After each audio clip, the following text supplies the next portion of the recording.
Subhanahu wa taala, salawat dan salam semoga tercurah limpah kepada Nabi kita Nabi Muhammad sallallahu alaihi wasallam. Tering doa mudah-mudahan Bapak Ibu dalam keadaan sehat walafiat ya Bu ya.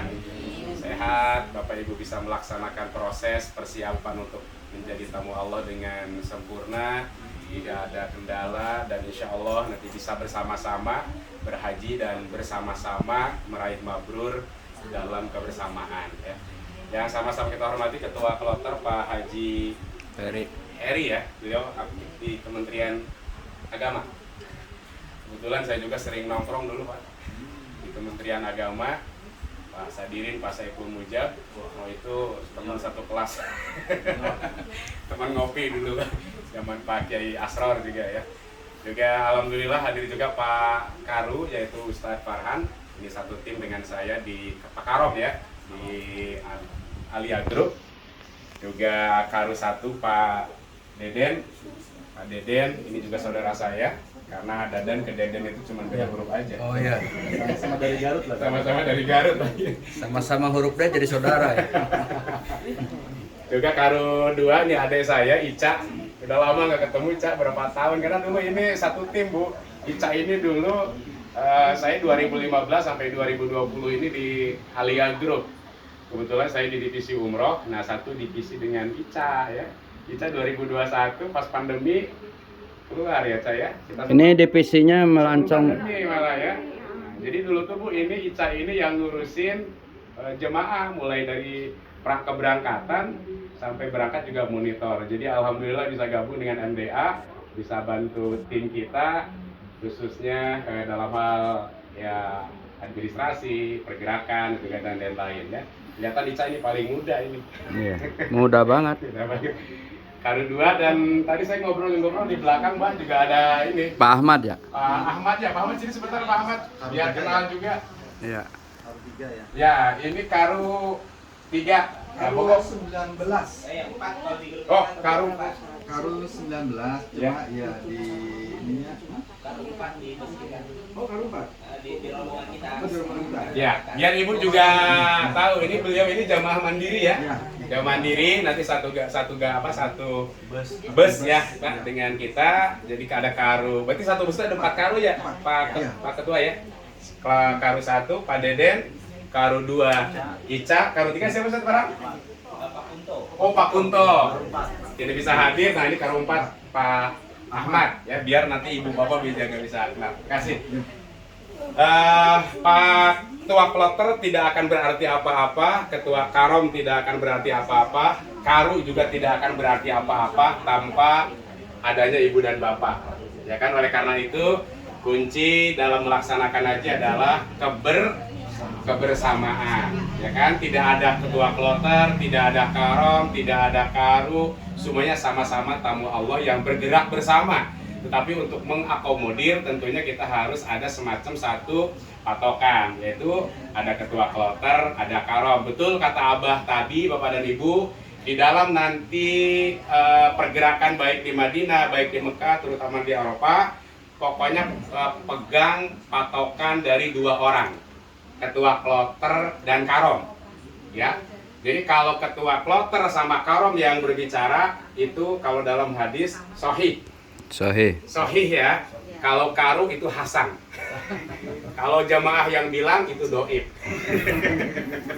Jadi patokannya harus ikuti Ketua Karom atau Ketua Kloter. Karena betul, saya juga waktu 2015 itu ya kadang-kadang kita lagi duduk-duduk, tiba-tiba ada jemaah lain turun. Kadang-kadang orang kita itu latah.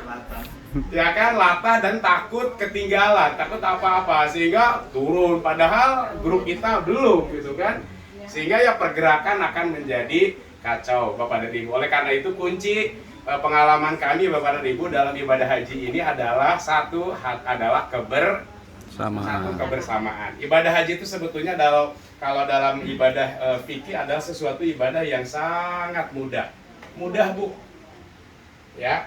Secara fikih ya, tidak ada yang wajib dibaca, tidak ada yang wajib hafal, semuanya menekankan pada fisik Pak. Wukuf hanya duduk, mabit hanya nginap, jumroh hanya lempar, tawaf, berputar, sa'i, sa'i berjalan itu secara fikih. Jadi lebih menitik beratkan kepada fisik. Sehingga tadi Ustaz Farhan sudah menyinggung bahwa haji yang mabrur itu Allah mengingatkan bukan doanya yang komplit, bukan perbekalannya yang banyak, tapi Allah mengingatkan di Al-Quran dengan hal-hal yang sepele, Pak. Apa? Mau mabrur itu tidak boleh rofas, tidak boleh fusuk, tidak boleh jidal. Ketiga-tiganya berhubungan dengan lisan. Lisan, Bu. Kadang-kadang lisan ini yang nggak bisa apa tuh? Direm. Nggak bisa keren, nggak bisa jaga rofas. Rofas itu ayul zima. Rofas itu adalah jima dan perkataan-perkataan yang menjurus. Itu rofas. Jadi berkata-kata jorok atau berkata-kata porno, berkata-kata jorok porno aja tidak boleh, apalagi kan. Lalu apalagi fusuk. Fusuk itu sesuatu perkataan yang orang lain kalau dengar sakit itu, Pak. Itu fusuk. Apa tuh, Bu? Kita ngomong, orang yang dengar akan sakit itu ail fusuk, Pak. Ya bisa dalam arti gibah, dalam arti dia menghina, mencaci, memaki, itu fusuk. Jidal itu artinya berdebat, bertengkar. Makanya Allah mengingatkan jangan berkata porno, jangan menyakiti kata-kata orang dengan kata-kata lain, dan jangan berdebat. Kenapa Allah mengingatkan jangan berdebat? Karena Bapak Ibu di Saudi Arabia nanti, kalau di Indonesia kita sholat akan merasa tidak ada bedanya kan, rata-rata satu mazhab atau dua mazhab, Allahu Akbar. Tapi lihat Bapak Ibu nanti di Madinah, di Mekah, cara takbir aja itu bisa bermacam-macam. Ada Allahu Akbar, sedekapnya ada yang di sini, sini Pak, ada yang di sini, ada yang di bawah besar, ada yang malah gak sedekap, Allahu Akbar gini. Tahiyat juga sama, ada yang at-tahi udah begini, ada yang asyhadu udah begini, ada yang asyhadu alla ilaha illallah baru begini, Bu. Ya kan? Ketika ini ada yang lurus, ada yang muter. Muternya beda-beda, ada yang muternya turun naik, ada yang muternya ke samping, ada yang muternya segitiga. Sah-sah aja selagi nggak begini, Bu, ya. Kalau begini orang nembak.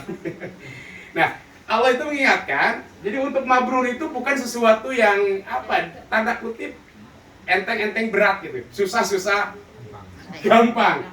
Kata Allah kalau mau mabrur udah jangan berkata-kata porno, jangan berkata jorok, jangan nyakiti orang, jangan berdebat. Itu, Bu. Fala rofasa wala fusuko wala jidal. Semuanya bertanya dengan apa? Dengan lisan. Katakan lisan ini yang nggak bisa menjaga, Bapak dan Ibu. Selanjutnya wa ma taqalu min khairin, berbuat baiklah di sana, karena Bapak dan Ibu ketika saudara kita akan berjumpa dengan orang Eropa, orang Afrika, ya kan? Kadang-kadang gini, lucu, Bu, dulu ada jemaah sesama orang Indonesia, tiba-tiba ada orang hitam lewat, orang Indonesia tuh ngomongin, bagusnya gini, itu hitam banget ya katanya. Si orang hitam tuh denger, khair katanya.